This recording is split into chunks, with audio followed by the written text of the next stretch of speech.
GRT at the time of this recording continues to give us a bit of a bounce to the upside after we continued to hold within our key area of support between the 0.2125 and the 0.2651.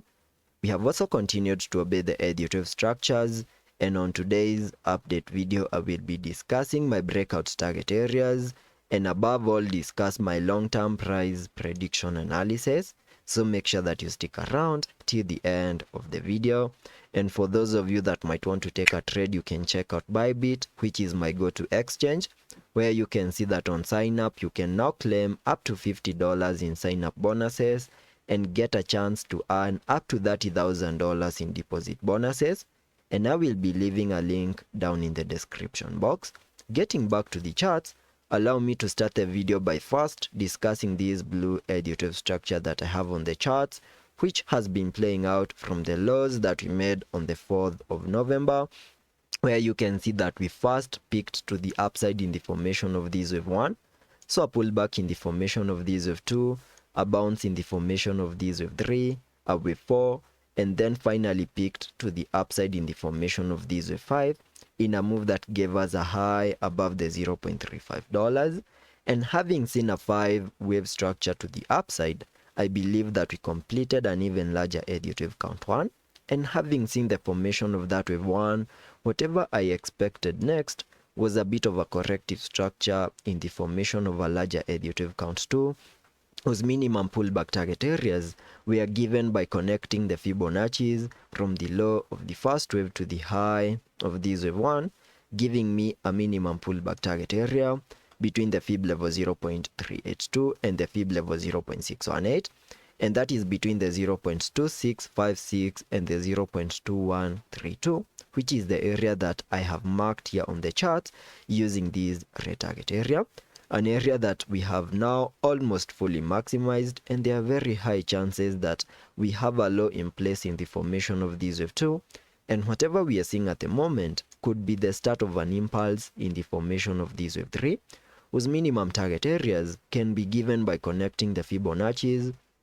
from the low of the first wave to the high of this wave 1, then dragging the fibs to the low of the second wave,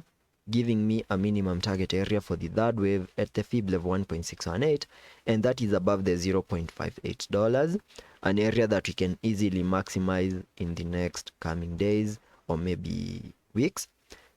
in the formation of this wave 3. Then we can expect a wave 4 and then continue pushing higher in the formation of an additive count 5. We also need to have in mind that there are also chances that maybe we still don't have a low in place in the formation of this wave 2,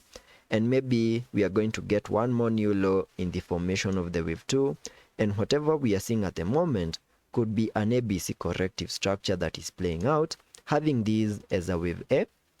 then a bounce in the wave B, and we can expect one more new low in the formation of that wave C. And because of that, we need to identify a very significant area that we either need to see a break above or maybe a rejection within for us to get a confirmation on which scenario is going to play out. And we can use the Fibonacci's, connecting the fibs from the high of this wave A to the low of the wave A, and that gives me a minimum target area for that wave B between the Fib level 0.78 and the Fib level 0.5, and that is between the 0.3225 and the 0.2876, an area that we need to pay attention to, because within this area we can get rejected, suggesting that we are going to get one more new low in the formation of this wave C. But if by any chance we manage to break above the upper side of this target area above the 0.3216, then that will be an indication that a more bullish case scenario is playing out in the formation of that larger additive count 3, whose minimum target areas lie above the $0.58. So that is the most significant area that we need to pay attention to. On the daily chart, I still maintain that we got our bear market lows last year and started an impulsive movement to the upside in a move that peaked above the 0.4947 in the formation of this wave 1.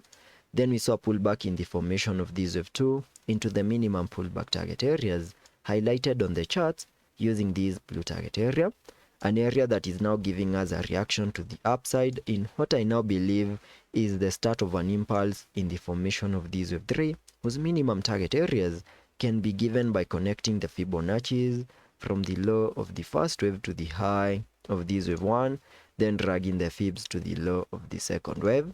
giving me a minimum target area at the fib level 1.618, and that is above the $0.78. Then we can expect a wave 4 and then continue pushing even higher in the formation of these Elliott wave count 5. So that is the price action that I'm expecting to see here on the GRT chart for the next coming hours. And let's be patient and see how that plays out, and I will ensure you stay up to date.